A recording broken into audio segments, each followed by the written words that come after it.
Bismillahirrahmanirrahim. Assalamualaikum warahmatullahi wabarakatuh. Alhamdulillahilladzi faddala bani adama bil ilmi wal amali ala jami'il alam. Wassalatu wassalamu ala sayyidina Muhammadin sayyidil arabi wal ajam wa ala alihi wa ashabihi ya nabiyil ulumi wal hikam. Amma ba'du, qala rabbi shrah li sadri wa yassir li amri wahlul 'uqdatam min lisani yafqahu qawli. Rabbi zidni ilman warzuqni fahma bi rahmatika ya arhamar rahimin.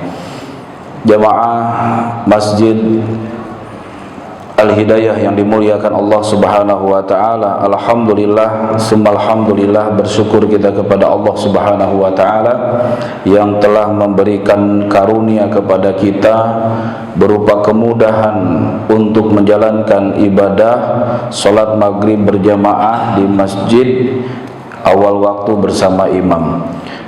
Mudah-mudahan salat kita diterima oleh Allah Subhanahu wa taala dan kita luangkan waktu untuk menjalankan kewajiban kita yang lain, yakni fardu ain thalabul ilmi, ya, kita mengisi waktu kita dengan untuk mendapatkan atau memperdalam ilmunya Allah Subhanahu wa taala. Mudah-mudahan Allah memberikan ilmu yang manfaat. Yang harus kita tanamkan bahwa ngaji atau thalabul ilmi ini sama hukumnya dengan sholat. Thalabul ilmi faridatun ala kulli muslimin wa muslimatin, bahwa mencari ilmu itu hukumnya fardu, bukan sunnah, bukan mubah. Banyak orang menganggap biasa saja kalau meninggalkan ngaji, padahal orang yang meninggalkan ngaji ya dosa karena meninggalkan hukum fardu, bahkan fardunya fardu ain. Bagaimana sholat kita bisa sah, bagaimana sholat kita bisa benar kalau tidak disertai dengan ilmunya. Oleh karena itu, luangkan waktu kita untuk belajar ilmu agama. Mayuridillahu bi khairan yufaqihu fiddin. Siapa yang dikehendaki oleh Allah suatu kebaikan, maka akan dimudahkan oleh Allah untuk memahami agama. Baik jamaah dimuliakan Allah, kajian kita adalah kajian akhlak dari kitab Nashihul Ibad yang disusun oleh Asy-Syaikh Nawawi Al-Jawi Al-Bantani, ya, syarah dari kitab Al-Istidad Yaumil Ma'ad yang dikarang oleh Ibnu Hajar Al-Asqalani. Bismillahirrahmanirrahim. Wa an Abdillahil Antaqi rahimahullahu ta'ala, dan telah dikatakan dari Abdullah Al-Antaqi rahimahullahu ta'ala, khamsun hunna min dawail qalbi, ada 5 perkara yang merupakan obat dari atau bagi penyakit hati. Ada 5 obat penyakit hati. Mujalasatus salihina, yang pertama bergaul dengan orang-orang yang soleh. Wa qiraatul Qur'ani, yang kedua membaca Al-Qur'an. Wa ikhla'ul batni, yang ketiga mengosongkan perut. Wa qiyamul lail, yang keempat bangun waktu malam. Wa tadarru' indas sabahi, yang kelima berzikir pada waktu pagi. Sekali lagi, ya, ini dari Abdullah Al-Antaqi, ya, jadi bukan hadis tapi namanya athar. Jadi kitab Nashihul Ibad ini ada akhbar, ada athar. Kalau sabda Nabi disebutnya akhbar, kalau ucapan sahabat atau ucapan para ulama itu namanya apa? Athar, ya. Nah, ini ada athar, ya, dari Abdullah Al-Antaqi, yang mana beliau juga mengutip kalam dari Sayyid Al-Jalil Ibrahim Al-Khawas yang disebutkan di dalam kitab At-Tibyan oleh Imam Nawawi, bahwa ada 5 obat penyakit hati. Yang pertama adalah mujalasatus sholihin, bergaul atau duduk bersama orang-orang yang soleh. Wa qiraatul Qur'ani, yang kedua membaca Al-Qur'an. Wa ikhla'ul batni, yang ketiga mengosongkan perut alias mengurangi makan. wa qiyamul laili yang keempat bangun malam, wa tadarru' indas sabahi yang kelima berzikir pada waktu subuh. Jemaah yang dimuliakan Allah Subhanahu wa taala, sebelum kita membahas tentang penyakit hati atau obat untuk penyakit hati, kita harus tahu dulu apa saja yang menjadi atau yang disebut penyakit hati. Jadi penyakit itu ada dua, ada penyakit fisik, ada penyakit hati. Ya, penyakit fisik tidak terlalu berat dampaknya, tidak terlalu bahaya dampaknya. Tetapi kalau penyakit hati ini dampaknya sangat berbahaya. Bahayanya bukan di dunia, tapi bahaya juga di akhirat. Itu kalau punya penyakit hati. Kalau penyakit fisik ya ujung-ujungnya paling mati. Ya betul gak? Ya sakit apa saja kalau penyakit fisik paling ujung-ujungnya mati. Tapi kalau penyakit hati ujung-ujungnya masuk neraka. Itu ya. Oleh karena itu, kalau penyakit fisik kita banyak lebih sadar, cepat kita untuk mengenalnya. Ya, batuk, pilek, demam, encok rematik, ya kan, asam urat, semua itu gampang diketahuinya, gitu kan. Yang sulit untuk dideteksi itu adalah penyakit apa? Penyakit hati. Banyak orang gak sadar kalau dirinya itu sakit, hatinya itu sakit. Yang tahu siapa? Kadang orang-orang yang ada di sekitar kita. Mereka merasakan, lah ini orang nih sombong banget, gitu kan. Kenapa? Karena penyakit hati itu kadang kita nggak sadar, orang yang sekitar kita yang tahu kalau kita punya penyakit hati. Nah, jemaah dimuliakan Allah, ada penyakit hati yang kecil, memang ada yang berat. Nah, yang berat-berat itu apa? Pertama adalah ria. Ya, yang pertama apa? Ria. Ini penyakit hati. Karena kata Nabi, inna akhwafa ma akhafu alaikum asyirkul asghar. Sesungguhnya yang paling aku takuti dari kalian adalah syirik kecil. Nabi tidak takut ya orang beriman ini melakukan syirik besar. Kenapa? Pasti tidak mungkin orang beriman melakukan syirik besar. Ya, menyembah batu, menyembah pohon. Orang beriman tidak akan mungkin itu. Yang Nabi takutkan itu dari kita apa? Asyirkul asghar, syirik yang kecil, syirik yang tersembunyi. Sahabat bertanya, "Qila wa ma huwa syirkul asghar?" Apa itu syirik kecil? Nabi jawab, "Riya." Apa itu riya? Riya itu adalah memperlihatkan amal kebaikan dengan tujuan ingin dipuji. Ya, pamer amal dengan tujuan ingin dipuji. Kalau sekedar memperlihatkan saja tidak menjadi masalah, tapi kalau ingin dapat pujian sehingga kalau tidak dipuji tidak beramal, nah ini namanya penyakit, namanya penyakit riya. Riya ini berbahaya. Kenapa? Karena riya itu selain termasuk perbuatan syirik yang tersembunyi, riya itu juga dapat menghapus amal kebaikan. Jadi sia-sia sholat kita, puasa kita, zakat kita, haji kita, sedekah kita kalau dibarengi dengan apa? Dengan riya. Ya, jadi riya itu bisa menghancurkan amal. Fawailul lil musallin alladzina hum an sholatihim sahun alladzina hum yuraun. Itu. Celakalah orang-orang yang sholat.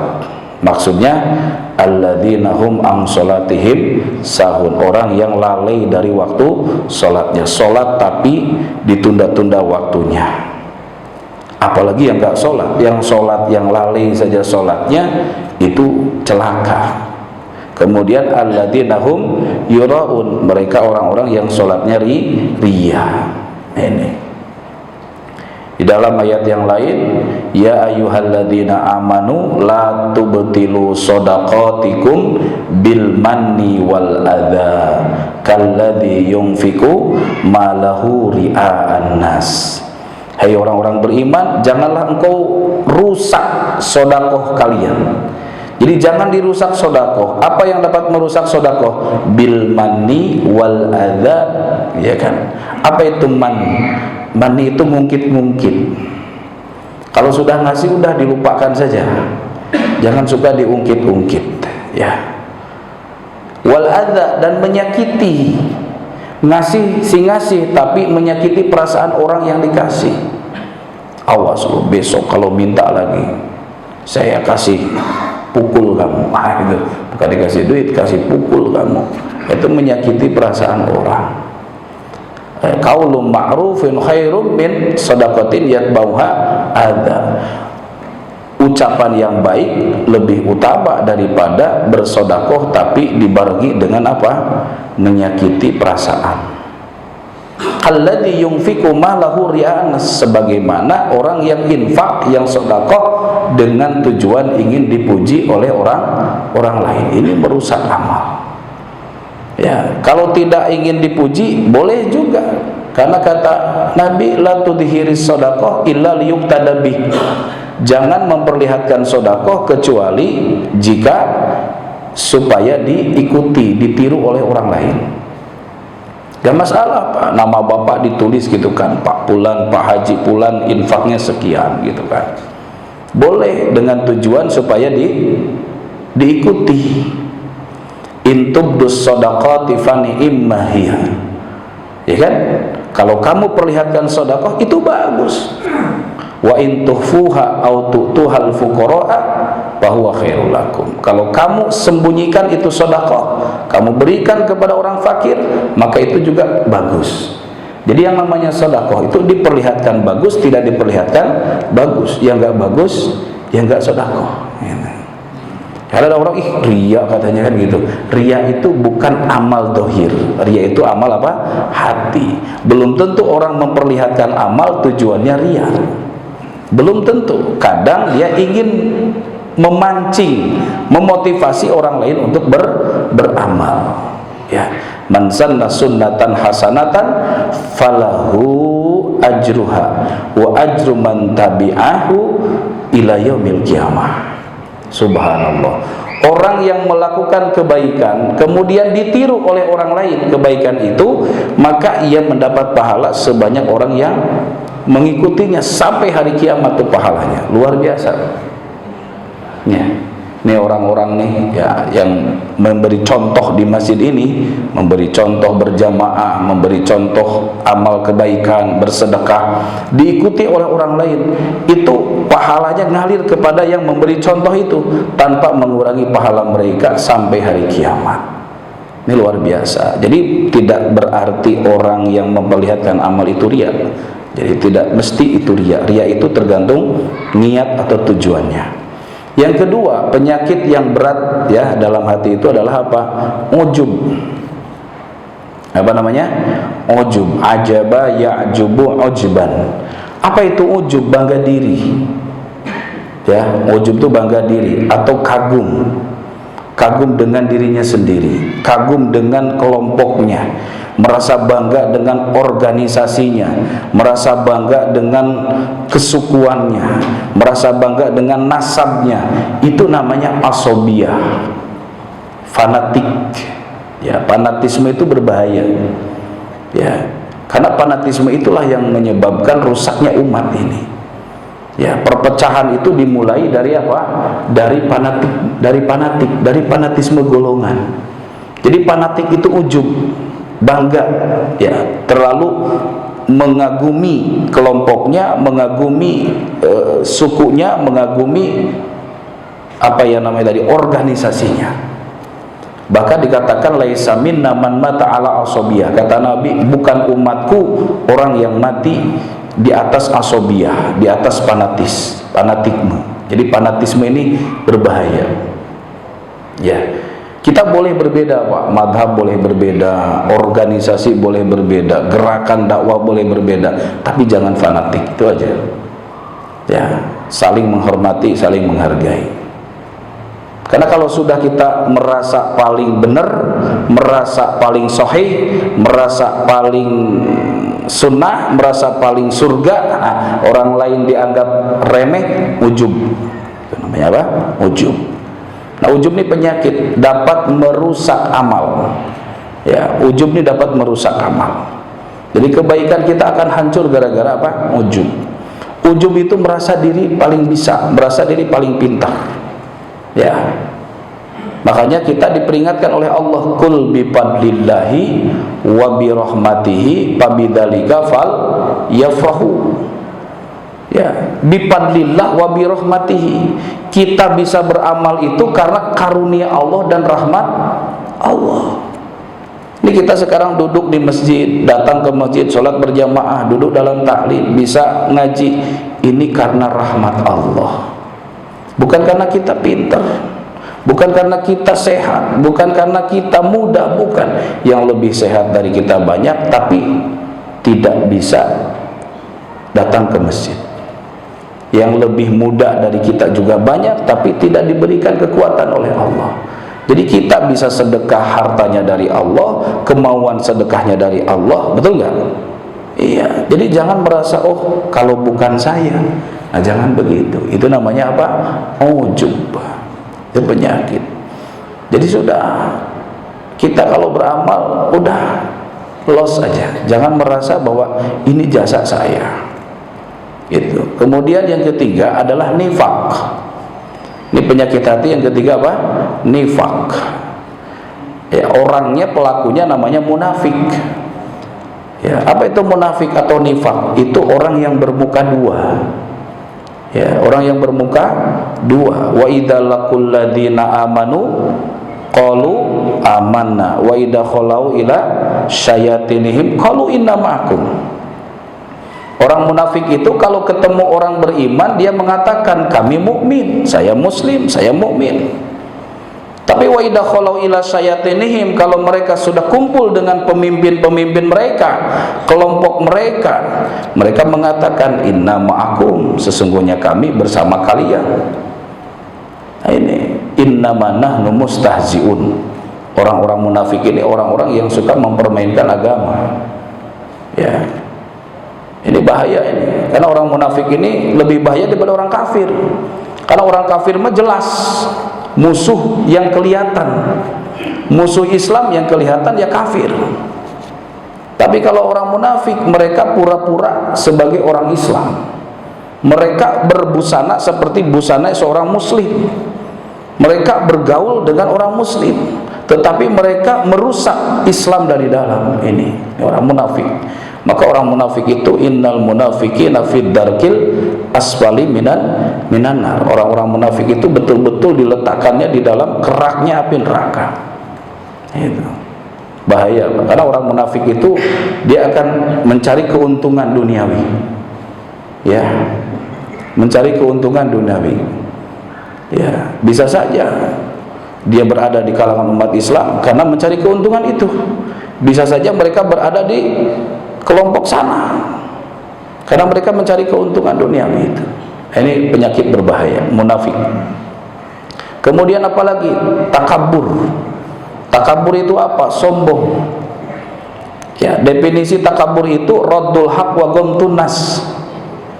Menolak kebenaran dan suka merendahkan orang lain. Ini agak beda dikit sama ujub nih, agak mirip-mirip dengan ujub. Kalau ujub itu membanggakan diri, gitu kan? Kalau ujub membanggakan diri atau kelompoknya. Tapi kalau takabur, sombong, menolak kebenaran dan merendahkan orang lain. Kalau diingatkan, dinasehati, dia bilang tahu apa kamu? Kan itu. Tahu apa kamu? Kamu masih kecil aja udah sok nasehatin saya, kan gitu. Itu bahasa orang takabur. Ya, takabur ini warisan iblis. Wa idh qulna lil malaikati isjudu li adam fasajadu illa iblis. Nah, kemudian apa lagi penyakit hati itu? Hasad. Hasad ini penyakit hati. Karohiyatu nikmatil ghairi, tidak suka orang lain dapat nikmat. Bahasa gampangnya, senang lihat orang susah, susah lihat orang senang. Ini penyakit ini. Ya, tetangga beli rumah, dia masuk rumah sakit. Tetangga beli mobil, dia masuk ambulan. Tetangga pasang parabola, dia beli paramek, pusing dia. Ya, tetangga beli kulkas, dia panas dingin. Ya, tetangga beli mobil, merah tuyul, gitu. Ini orang hasad begitu, selalu berburuk sangka kepada orang lain. Dia tidak suka orang lain dapat nikmat. Ya. Maka kita berlindung wa min syarri hasidin idza hasad. Berlindung dari orang-orang yang hasad, dan kita berlindung dari penyakit hasad. Kita yakin bahwa semua orang itu sudah diatur rezekinya masing-masing, sudah ada jatahnya masing-masing, gak bakal ketukar, ya kan? Istilahnya apa? Rezeki itu sudah tertakar, tidak akan tertukar. Ya, jangankan dengan tetangga, jangankan dengan orang lain, kita dengan istri aja nggak sama rezekinya, betul nggak? Coba Bapak renungkan.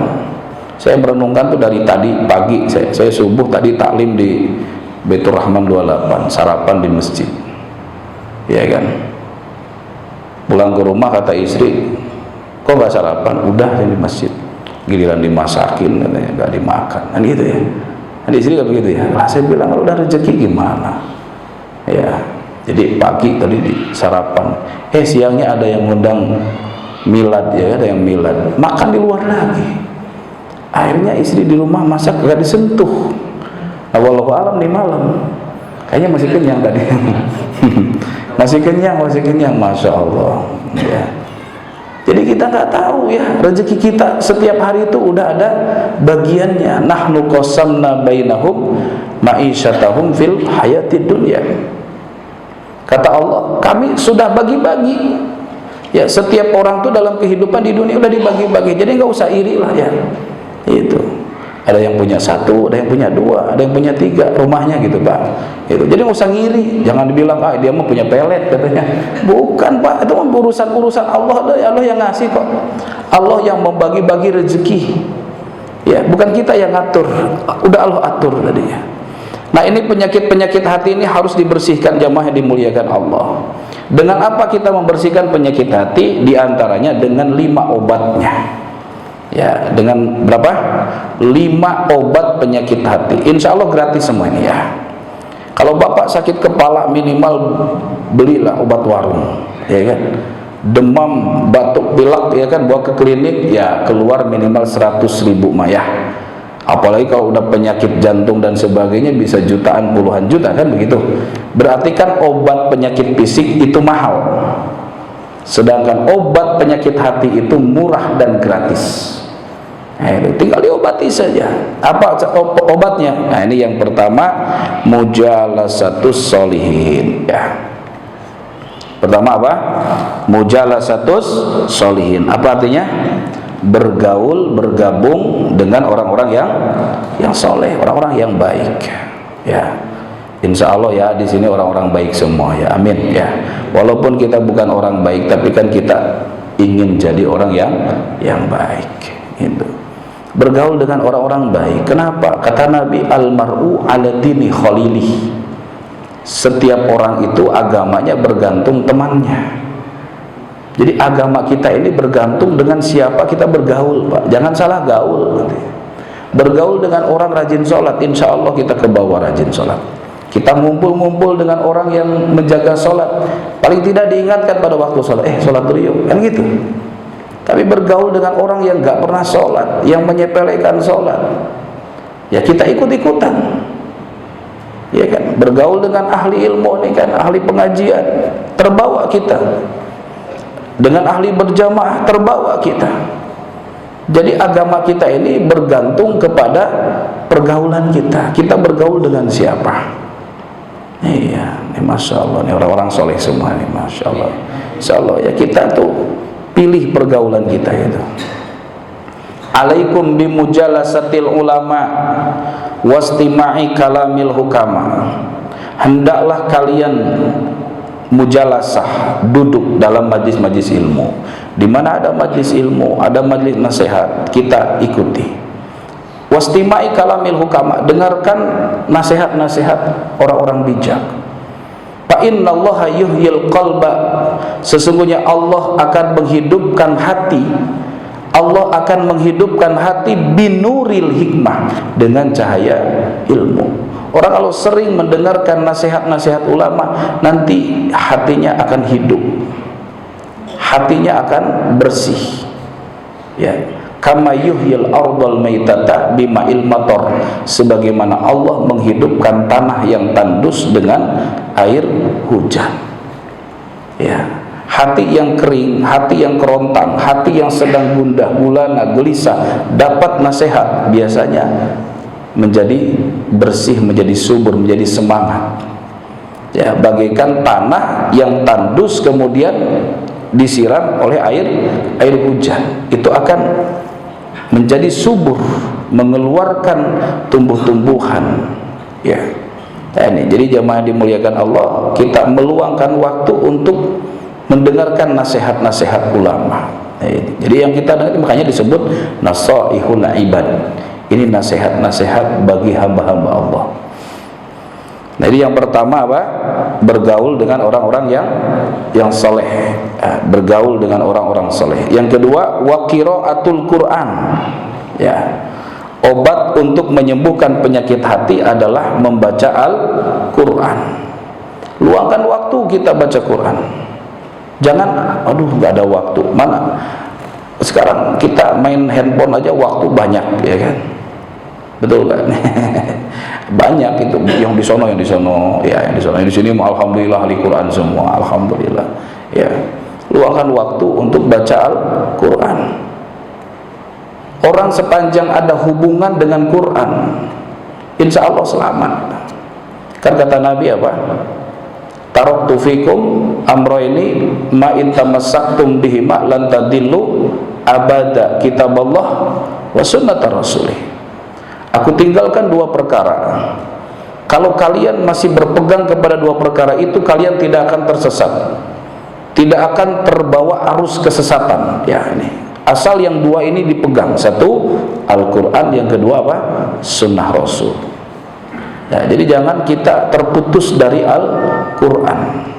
Wa nunazzilu minal Qur'ani ma huwa syifaa'un wa rahmatun lil mu'minin. Kami turunkan Al-Quran itu sebagai apa?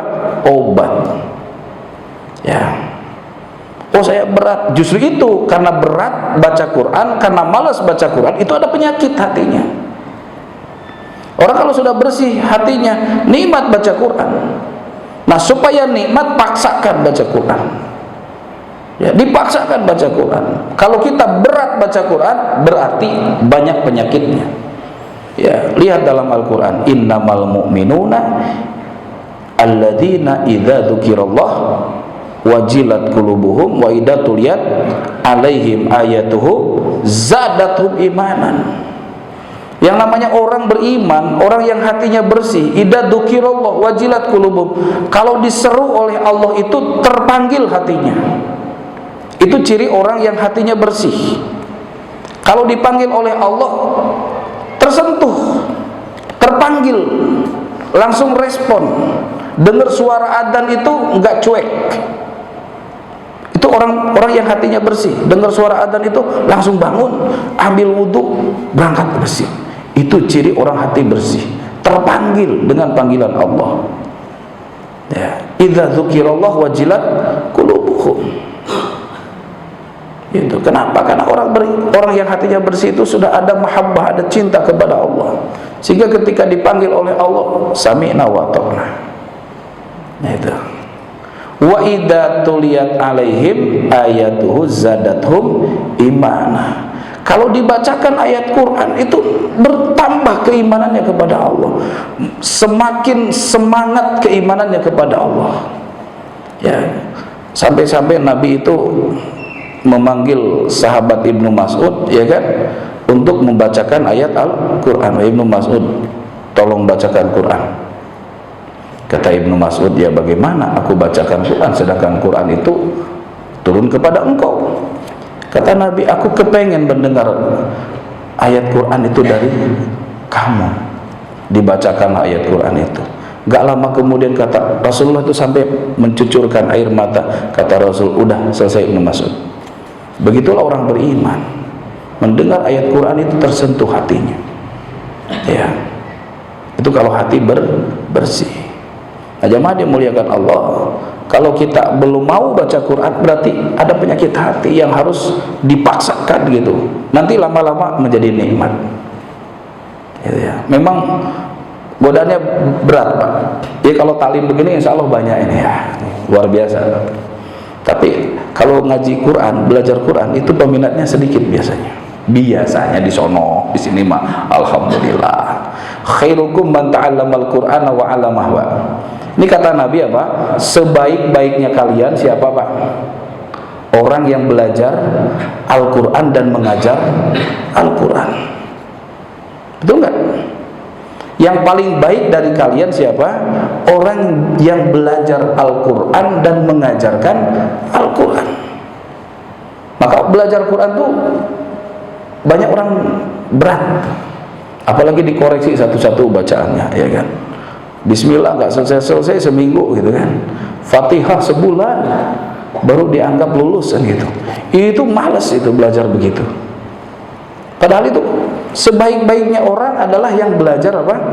Al-Quran dan yang mengajar Al-Quran. Tuh, mengajar Quran itu berat juga Bang. Kenapa? Kurang dihargai orang ngajar Quran tuh. Apalagi di kampung-kampung ya kan, gak digaji, ya kan, gak dibayar. Tapi subhanallah, hasilnya luar biasa itu. Ya, saya punya guru di kampung sampai sekarang masih ngajar ngaji itu, ngajar Quran, ngajar Iqra, ngajar Quran itu. Gak dibayar. Ya, dulu kalau di kampung bayarnya apa? Pakai kayu bakar. Hari Ahad saya ke kebun gitu kan, cari kayu bakar, itulah buat bayar ngaji gitu. Ya. Ya di sini juga coba aja bandingkan Bah, guru les matematika sama guru les Quran, sama apa beda? Gitu ya. Les matematika berapa? Les bahasa Inggris berapa? Sekarang les Quran berapa? Iya, naik 5.000 aja ribut dan itu.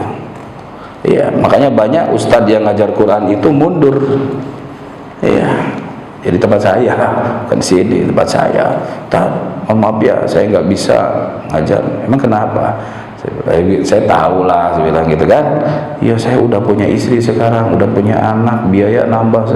Ya sudah, saya bilang cari dah yang gede duitnya. Iya, memang masya Allah diuji oleh Allah, ya kan. Orang yang ngajar Quran itu perlu kesabaran. Nah, jamaah dimuliakan Allah. Ya, belajar Quran kalau sudah bisa mengajar Al-Quran, karena itu adalah sebaik-baiknya manusia. Ya. Nah, dengan Quran itu akan bersih hati kita, ya, akan dibersihkan oleh Allah. Wa nunazzilu minal Qur'ani ma huwa syifaa'un, ya. Kemudian yang ketiga, ya, obat penyakit hati yang ketiga adalah wa ikhlaul baton. Ya, apa itu ikhlaul baton? Mengosongkan perut. Nah, ini nih, ya. Gitu ya. Kalau kita kan kalau Nabi sedikit makan kan gitu ya. Kalau sahabat sedikit makan, kalau kita sedikit-sedikit makan. Nah, gitu ya. Ngumpul makan, ya kan? Ketemu keluarga makan, ya. Arisan makan, pengajian makan, pokoknya udah makan terus gitu. Ya. Boleh, nggak dilarang kok. Kulu washrobu wala tusrifu, kan itu aja, betul nggak? Panduannya kulu washrobu wala tusrifu, makanlah, minumlah, tapi ingat jangan berlebihan. Itu aja, jangan berlebihan. Jadi yang bikin masalah apa? Berlebihannya itu, bukan makannya, bukan minumnya yang jadi masalah. Yang jadi masalah israf wala tusrifu, jangan berlebihan. Itu gimana yang disebut berlebihan? Kata Nabi, kunna nakulu hatta naju, ya kan? Kami ini makan ketika lapar dan berhenti sebelum kenyang. Nah gitu kan. Kalau makan ketika lapar, sepakat nggak ya? Sepakat ya. Emang kita enak kan gitu. Kita makan ketika apa? Lapar, sepakat. Tapi kalau berhenti sebelum kenyang, kayaknya belum sepakat ini. Ya.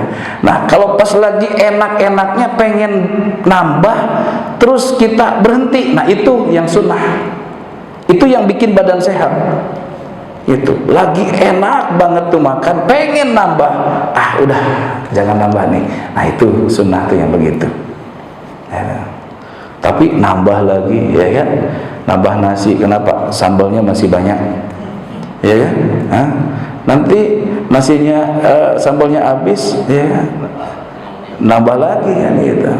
Ya pokoknya udah nggak berhenti itu. Nah itu nggak sunnah itu ya. Jadi jamaah dimuliakan Allah, ikhlaul baton. Ya, apa itu ikhlaul baton? Kurangi makan. Syukur-syukur kita bisa berpuasa, masya Allah. Kenapa?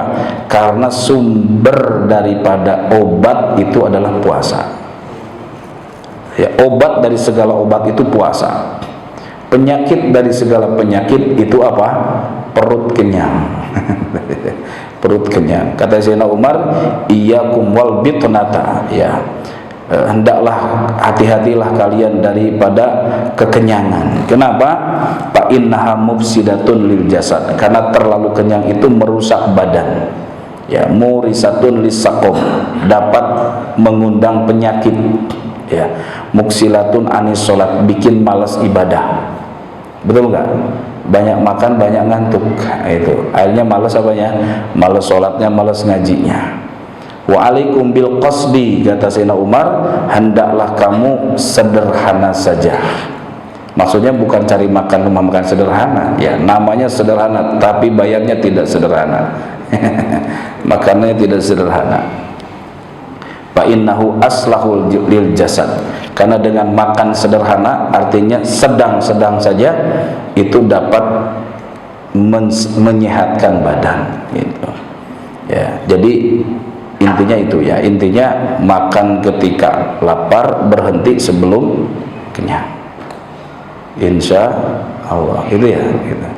Baik, selanjutnya obat hati adalah qiyamul lail, ya. Qiyamul lail apa artinya?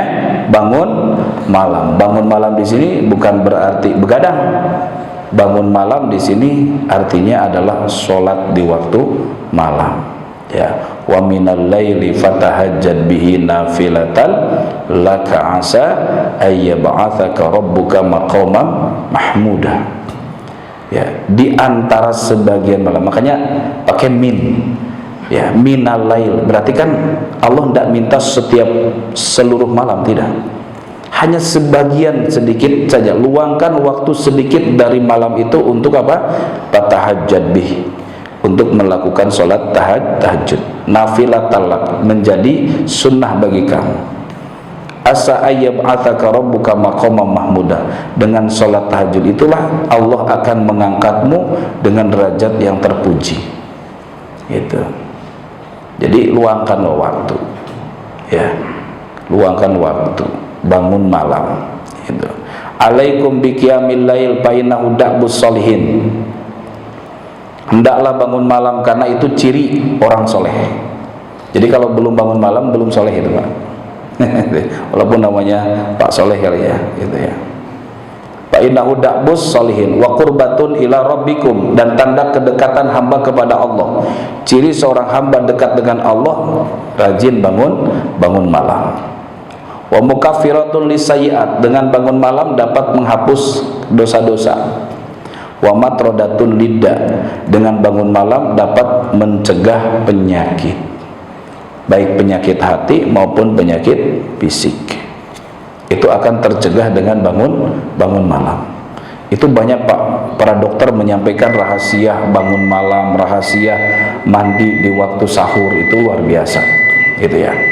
Baik, yang terakhir obat penyakit hati adalah wattadarru' inda sobah, dikir di waktu pagi. Masya Allah, ini godaannya pagi itu pengennya tidur lagi. Nah ini sangat buruk sekali. Kenapa? Zikir pagi ini menentukan nasib kita. Iya, Rabbaka, ya kan, atau wasabbihuhu bukratan wa asila, ya kan. Kita disuruh zikir pagi petang itu. Jadi zikir pagi petang ini usahakan kita itu luangkan waktu, korbankan waktu, ya. Bahkan dikatakan dalam hadis qudsi, ya, udhkurni ba'dal fajri wa ba'dal asri sa'atan akfika bima bainahuma. Ini kata Nabi. Ya, dalam hadis qudsi Allah berfirman, berzikirlah kamu kepadaku sesaat saja. Berarti sesaat itu enggak usah lama-lama, sebentar aja. Habis subuh sama habis asar. akfika ma bainahuma, aku akan cukupkan di antara kedua waktu itu. Gitu. Jadi kalau kita pengen hidup gampang, mudah, rezeki gampang, itu jaga zikir pagi, petang, ba'da subuh, ba'da asar. Gitu. Ba'da subuh, ba'da asar. Syukur-syukur ba'da subuh sampai isyraq. Isyraq baru pulang. Gitu. Biasakan pulang habis isyraq. Ya, ini kadang sebelum subuh udah berangkat. Pak, mau kemana? Cari sesuap nasi Ustaz. Ya Allah, cari sesuap nasi ambil gelap-gelapan, meninggalkan qobliyah subuh, salat subuh, rakaat fajri khairum minad dunya wa ma fiha. Ya kan, 2 rakaat qobliyah subuh aja lebih besar nilainya daripada dunia dan seluruh isinya. Jangan dikorbankan demi mencari sesuap nasi, kan itu. Ya. Insya Allah Pak, orang-orang yang paginya zikir, sorenya zikir, berkah Pak rezekinya, mudah nanti rezekinya itu, mudah Pak. Ya, coba Pak, ada orang tuh tadi kerja itu dari berangkat masih gelap, pulang sudah gelap gitu kan. Iya, tapi nggak nambah-nambah ya. Ditanya haji belum haji, dari umroh belum umroh, ya bisa bangun masjid, nggak bisa bangun masjid. Iya Pak. Saya banyak Pak teman-teman ini jamaah yang masya Allah santai Pak hidupnya itu ya, kerja tapi ojo ngoyo, betul nggak nih, ojo ngoyo. Iya, dia bisa bangun masjid, bikin pesantren, menyantuni anak yatim, kerjanya santai Pak. Tapi sholat berjamaahnya dijaga, zikir pagi petangnya dijaga. Ini udah nggak sholat berjamaah, nggak zikir pagi petang. Ya, hidupnya gak ada puasnya, gak ada cukupnya. Bangun masjid enggak, bikin pesantren enggak, ya kan, menyantuni anak yatim enggak. Nah, terus apa yang dicari? Iya Pak, ayo. Jadi hidup ini jangan terlalu tadi stres gitu nyari kehidupan ini, ya kan. Wabtaghi fi ma atakallahu darul akhirata wala tansa nasibaka minad dunya. Akhirat tuh cari, dunia jangan dilupakan, kan begitu bahasanya ya. Cari akhirat, jangan melupakan dunia. Iya, bahkan ada satu hadis dikatakan ini, man qara'a surata yasin fi sadrin nahar qudiyat hawaijuhu. Siapa yang rutin baca surah Yasin di awal permulaan hari, maka ditunaikan, dimudahkan hajat-hajatnya. Itu subhanallah, itu ada hadisnya, itu Imam Ad-Darimi itu meriwayatkan. Ya, ini saya udah coba Pak, udah mungkin puluhan tahun. Alhamdulillah Pak, saya tidak pernah kosong Pak beras saya. Santri nggak pernah saya nggak makan. Tadi aja makan tuh siang aja 2 kali makannya. Siang doang 2 kali makannya, masya Allah. Alhamdulillah beras nggak pernah kosong. Saya beli lauk ada aja rezekinya. Ya.